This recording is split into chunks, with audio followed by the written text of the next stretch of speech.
Glória a Deus. Ezequiel 47, verso 1. Depois disto, o homem me fez voltar à entrada do templo. E eis que saíam águas debaixo do limiar do templo para o oriente, porque a face da casa dava para o oriente. E as águas vinham debaixo do templo, do lado direito da casa, lado sul do altar. Fluía águas do altar no templo de Israel. E ele me levou pela porta do norte e me fez dar uma volta por fora a porta exterior que ora olha para o oriente. E eis que corriam águas do lado direito. Saiu aquele homem para o oriente, tendo na mão um cordel de medir. Então o homem saiu medindo a profundidade daquele rio, daquele manancial de águas que fluía do templo. Mediu 1000 côvados e me fez passar pelas águas, águas que me davam nos tornozelos. Mediu mais 1000 côvados e me fez andar sobre as águas, águas que me davam sobre os joelhos. Mediu mais 1000 e me fez passar pelas águas, água que me dava nos lombos, nas costas, na altura dos ombros, provavelmente. E finalmente mediu mais 1000 côvados, e era um rio que eu não podia atravessar. Como dizem na linguagem popular, o rio não dava pé, a pessoa tinha que flutuar, ele tinha que nadar. Até os tornozelos, o tornozelo, depois o joelho, depois os ombros, e depois já estava numa profundidade que a pessoa não conseguia mais pisar no chão. Eu posso espiritualizar esse texto, esta visão que Deus deu a Ezequiel. Primeira figura que eu faço é que desde Adão até Jesus foram 4000 anos. E desde o início das águas até quando chegou a um nível tão grande de águas, uma visitação, um manancial de Deus. Então nós podemos entender que a revelação de Deus foi progressiva na humanidade. Quando Deus criou o homem, Ele colocou Adão e Eva ali no Éden, e havia o rio Tigre, Eufrates, e mais 2 braços do rio que eu não lembro os nomes. E Adão e Eva estavam ali, eles tinham um nível de revelação e de comunhão com Deus, mas depois veio o pecado, e depois do pecado, Deus começou a se manifestar novamente ao homem, a Sem, aos filhos de Adão. Abraão construiu altares, Davi deu a planta do templo, Salomão construiu o templo, Moisés construiu o tabernáculo. Deus foi se revelando progressivamente, até que 4000 anos depois, que foi a plenitude da revelação de Deus à humanidade. O livro de Hebreus diz, capítulo 1, a partir do verso 1, vamos ver. Havendo Deus outrora falado muitas vezes e de muitas maneiras. Temos várias figuras de Cristo na Bíblia. Temos várias manifestação e revelação de Deus na palavra. Nós sabemos que Abraão e Isaque é a figura do pai e do filho, quando Isaque iria ser sacrificado no Monte Moriá. Ali era a figura de Cristo, a lenha era a figura do pecado que pesava sobre os ombros da humanidade. Isaque não foi sacrificado, mas Jesus, ele foi sacrificado no Calvário e levou sobre si os nossos pecados. E assim sucessivamente, a serpente no deserto, todo aquele que era picado pela serpente, para que o veneno prevalecesse e ele sobrevivesse, Deus mandou construir uma cruz e uma serpente de bronze, e todo aquele que olhasse para aquela serpente, o veneno daquela serpente que picou ele era anulado. Isso é uma figura, o Evangelho de João fala que Jesus falou: eu serei levantado, a humanidade vai olhar para mim e ela vai ser livre do domínio, do poder e da maldição do pecado. Então Deus falou através da palavra a Adão, quando ele tirou as vestes de figueira que Adão fez para cobrir a sua nudez, e de Eva, e ele sacrificou o animal e pôs vestes de pele de animal. Estava falando que as obras humanas não poderiam aproximar o homem de Deus e satisfazer plenamente a justiça de Deus, mas precisaria de ser sacrificado o cordeiro. Por isso que João Batista falou, quando ele viu Jesus: eis o cordeiro de Deus que tira o pecado do mundo. Então, havendo Deus outrora falado, desde Adão, Abraão, Davi, Moisés, até se passar 4.000 anos, quando Jesus nasceu de Maria, aos 30 anos, ele começou o ministério, e ele revelou o Pai aos apóstolos, e ele fez as obras de Deus, e ele ofereceu a vida dele, e o véu foi rasgado, e nós temos acesso agora, não só às águas nos artelhos, não só nos joelhos, não só nos ombros, mas nós temos acesso à plenitude do Espírito, que Joel profetizou: descerá o Espírito, os jovens, os velhos, servos e servas receberão o poder do Espírito.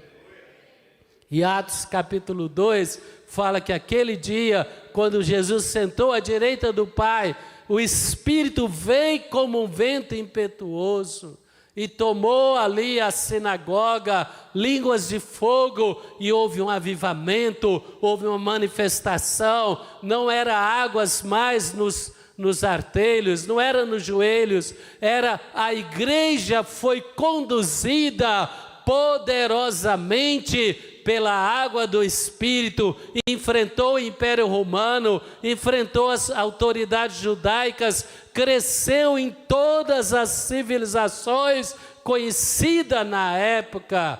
Quantos podem aplaudir o Senhor por isso? Isso é as águas em plenitude. Mas aqui fala que chegou um momento que as águas não davam mais pé. E eu creio que nós vamos viver na nossa geração. Um dia o apóstolo Paulo estava num lugar, um dia ele estava no outro, eles não preocupavam, perseguição, pressão, açoites, ataques, mas o Espírito, as águas impetuosas do Espírito levava eles a superar desafios, dificuldades, e a igreja tomou toda a civilização conhecida na época. Isso é o quê? Isso é as águas acima dos ombros. E eu creio que Deus quer nos despertar. Irmão, a igreja não é produto da sabedoria humana. Quem entende o que eu estou falando? Deus usa até a sabedoria humana, mas ela é guiada e regida pela palavra e pelo Espírito. Fonte da vida nasceu nessa visão.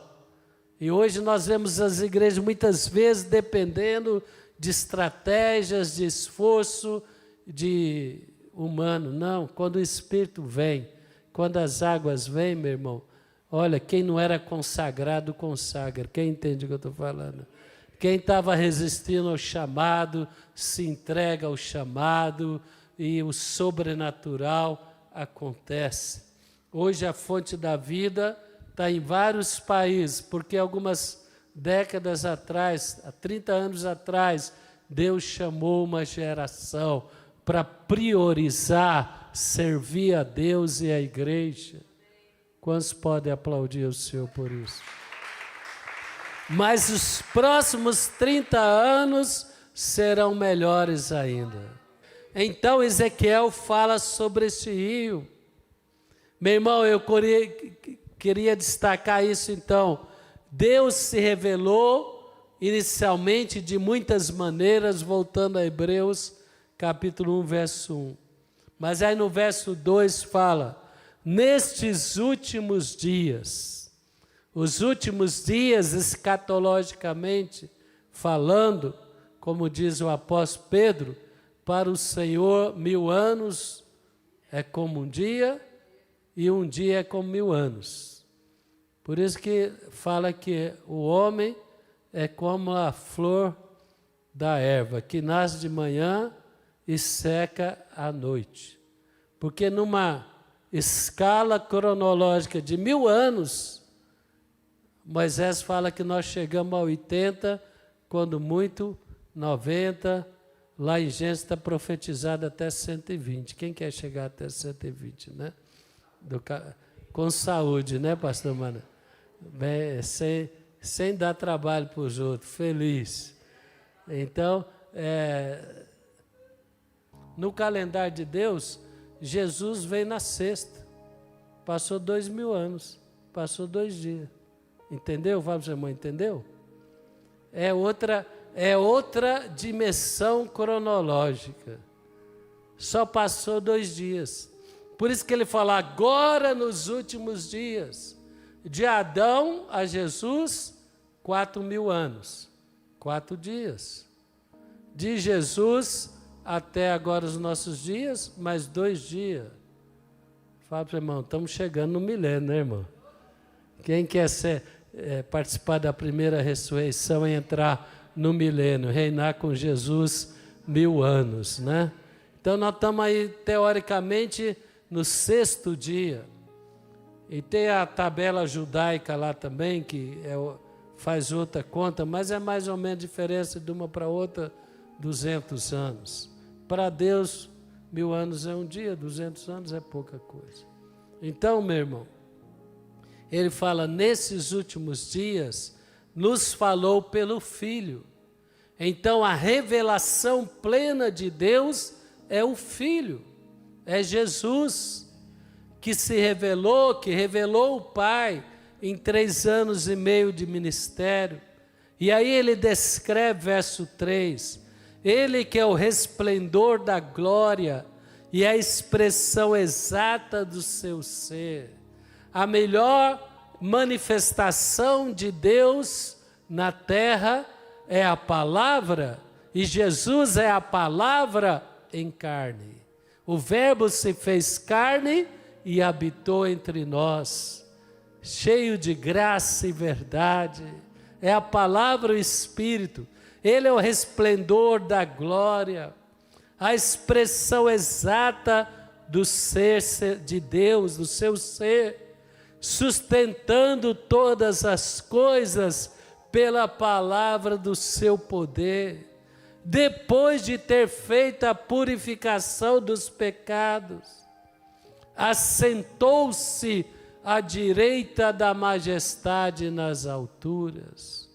O que aconteceu? O Pai se revelou até através dos profetas, a Abraão, a Moisés, a Davi, aos profetas menores, aos profetas maiores, e gerou o Antigo Testamento.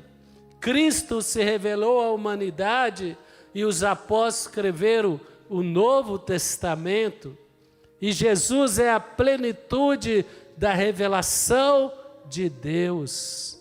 E ele sentou à direita do Pai, e quando ele sentou à direita do Pai, ele enviou o Espírito. É a Trindade, é o Pai, o Filho e o Espírito. O Pai se revelou na palavra, o Filho se revelou, a palavra se fez carne, e o Espírito nos dá a revelação, o entendimento da palavra e a revelação de quem é Jesus Cristo. Fala para o seu irmão, isso é concreto, o resto vai passar. Fala, dinheiro vai passar, fama vai passar, toda essa história da civilização, Deus revelou ao rei Nabucodonosor que haveria uma grande estátua e ele era cabeça de ouro, e depois haveria outros reinos se manifestando até chegar os pés.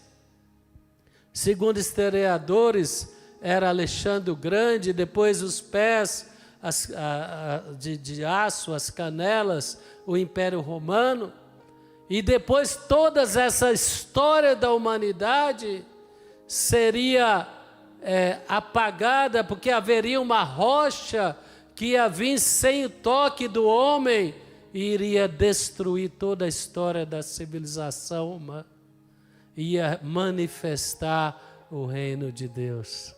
Por isso que Mateus 24 fala que nós esperamos ansiosamente o reino de Deus. Meu irmão, você está no lugar certo, na hora certa. Fala para o seu irmão, não falte nenhum domingo. Porque se Jesus voltar domingo, tu não estiver na igreja, meu irmão, Jesus, quem fala, tem misericórdia de mim. Que nem Tomé, o dia que Jesus veio, Tomé não foi, estava desanimado, abatido, Messias foi crucificado, foi sepultado, e Jesus falou, permaneça na Galileia, até que eu vou vir para vocês. E o dia que Jesus veio, Tomé não estava no culto. Fala para o seu irmão, me ajuda, meu irmão, a não faltar ao culto. Né? Porque é na igreja que nós temos a nossa mente, o nosso coração, o nosso espírito avivado. Se você fica preso aí nos números, nos problemas corriqueiros do dia a dia, quem aqui tem problemas corriqueiros do dia a dia? Né? Todos temos, né? Tem que malhar, fazer academia, só peso, diminuir peso, faz exame médico, não faz, tem que pagar a conta, não paga. E é essa coisa que vai acontecendo, a vida vai passando rápido, né? Vai passando rápido a vida, meu irmão, minha irmã. Mas nós temos um reino inabalável. Quantos podem dizer amém? A hora que vem para a igreja, você sai da rotina temporal e entra num ambiente celestial, é ou não é? A hora que você abre a Bíblia, você deixa de ficar preso à inteligência artificial que quer te prender lá nas redes, é ou não é? Fala para a inteligência, comigo não. Né? Ela vai pescando o que você gosta e vai te dando mais material. O trem é feio, né, irmão? Porque a gente tem que ter cuidado com as crianças. E, né, às vezes é coisa que gosta mesmo, evangélica, né? E vai te levando lá. Mas a hora que você abre a Bíblia e você ora e fala, Espírito, eu quero ter a minha comunicação com Deus. Aí você sai do temporal e entra no eterno. Quem tem experimentado isso? A hora que você vem, abre o culto e ora e começa a entrar no louvor e começa a receber a palavra, você sai daqui com um toque de realidade. O resto é passageiro. Fala, seu irmão, o resto é passageiro. As contas, se não pagar essa semana, paga a semana que vem. É verdade ou não é? O diagnóstico, você faz tratamento, vai mudar. É verdade ou não é? Os problemas com paciência e perseverança, você vai, e oração, você vai resolvendo. Mas não vamos deixar de fazer o ID. Meu irmão, quantas pessoas você vai ganhar para Jesus nesse mês? Quem crê que Deus vai te usar para alcançar a ovelha perdida e desgarrada? É bom estar aqui domingo ou não é? É muito bom estar aqui domingo. Difícil é chegar, porque o diabo resiste. Mas depois você chega, você sai renovado, abastecido, fortalecido. É sempre assim. Mas eu estava ali, eu pensei, poxa, já estou lá no terceiro céu. Se Jesus voltar, Rapidinho, que bom que eu estou na fonte da vida. Então Deus se manifestou através do Filho. Agora também esses 4.000 côvados, como a bispa Rúbia muito apropriadamente trouxe na palavra dela na conferência, que a igreja deste século 21, ela está vivendo com águas no artelhos. Quem entende o que eu estou falando? A igreja está longe de estar vivendo um avivamento genuíno. A igreja viveu um avivamento em Atos. E lá, meu irmão, se você vê a revelação de Cristo hoje, nos leva a aprofundar e a crescer espiritualmente. Salmo 46, verso 4. Aonde está este rio? Abre comigo no Salmo 46, a partir do verso 4. Há um rio cujas correntes alegram a cidade de Deus. A cidade de Deus é a igreja. Diga comigo, a cidade de Deus é a igreja. A constituição de Deus é a palavra. E o povo de Deus são os lavados pelo sangue de Jesus. Sacerdócio real, geração eleita, povo exclusivo de Deus, como aquela menina de 16 anos, bilhões de pessoas, televisão de todas as nações, ela chega lá, Jesus é o caminho, é o único caminho, a verdade é a vida. Pode aplaudir o Senhor, eu vibrei, é bom demais. Não estou exaltando ela, estou exaltando é que Cristo faz. Eles tentando destruir o evangelho, e Jesus faz isso. Quem crê que Jesus vai fazer muito mais aí? Está usando você. É o rio cujas águas alegram a cidade de Deus, santuário das moradas do Altíssimo. Deus está no meio dela. Irmão, Jesus falou, se 2 ou mais estiverem reunidos em meu nome, amanhã, 7 da manhã, tem um culto aqui. Se tiver o pastor e mais um, a igreja está representada. Mas tem mais uns 10, né, pastor? Graças de 10 aqui. Então, 2 ou mais. O que isso significa? É a congregação. Quem está entendendo o que eu estou falando? Aqui não está falando da reunião do lar. Está falando da congregação. Deus está na igreja. Jamais será abalada.